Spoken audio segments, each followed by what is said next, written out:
have been a series of news stories lately pertaining to the string of senior-level cases of alleged sexual misconduct that have hamstrung the Canadian military leadership for more than 3 years. With all that is happening around the globe, not to mention the sheer volume of these overlapping scandals, it is easy to lose track of just what exactly has transpired. It is time to target just what the hell is going on with senior-level sexual misconduct in the Canadian military. Things kicked off in late January 2021 with just retired Chief of Defence Staff General Jonathan Vance. Thank you. The men and women of the armed forces who have served with me over the past 39 years. He had barely stepped aside when Global National News alleged he had had a 20-year extramarital affair with a subordinate, and that he had sent another subordinate an email invitation in 2012 to accompany him to a clothing-optional beach. Vance was subsequently charged with a single count of obstruction for asking the subordinate to lie about the affair.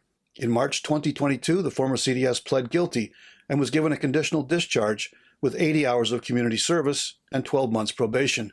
Just 22 days after the Vance story broke, it was announced that his successor, Admiral Art McDonald, was stepping aside to allow a sexual misconduct claim against him to be investigated. The allegations against McDonald stemmed from a party aboard a ship back in 2010. In the end, the military investigators found insufficient evidence to lay a charge. McDonald claimed he had been exonerated, but the Trudeau government thought otherwise. The letter that Admiral McDonald wrote was shocking. It was unacceptable, and I look forward to working with Wayne Eyre in that position. McDonald's 22-day stint as CDS remains the shortest tenure of a top commander in Canadian history. While McDonald was still under investigation, it was learned that Air Force Lieutenant General Chris Coates' extramarital affair while at NORAD HQ precluded him from a post at NATO HQ. He retired early.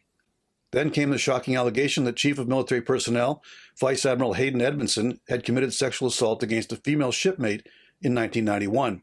Edmondson was subsequently charged with 1 count of indecent acts and 1 count of sexual assault.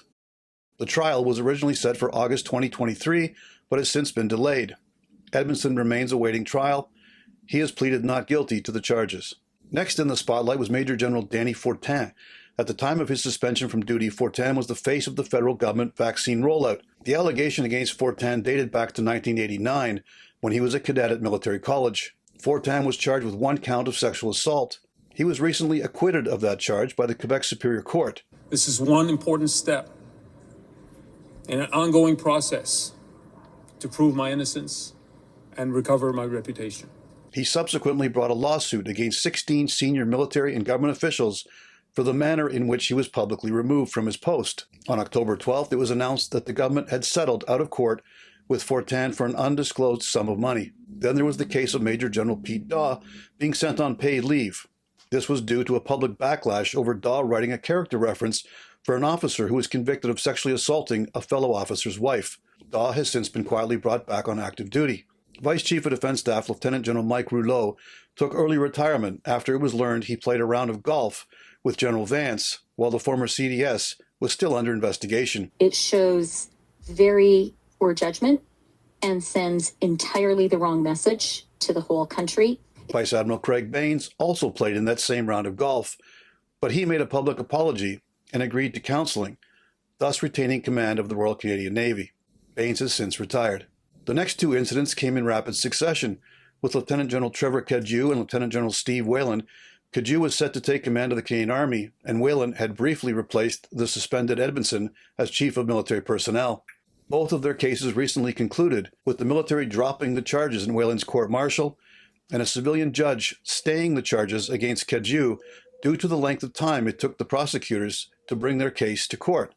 Some might argue that the string of incidents involving 9 senior commanders in less than 6 months resulted in few tangible outcomes in terms of formal punishment for those facing the accusations. However, given the actual impact of the results from the military Me Too moment, the institution itself has been changed for the foreseeable future. This has been On Target. I'm Scott Taylor.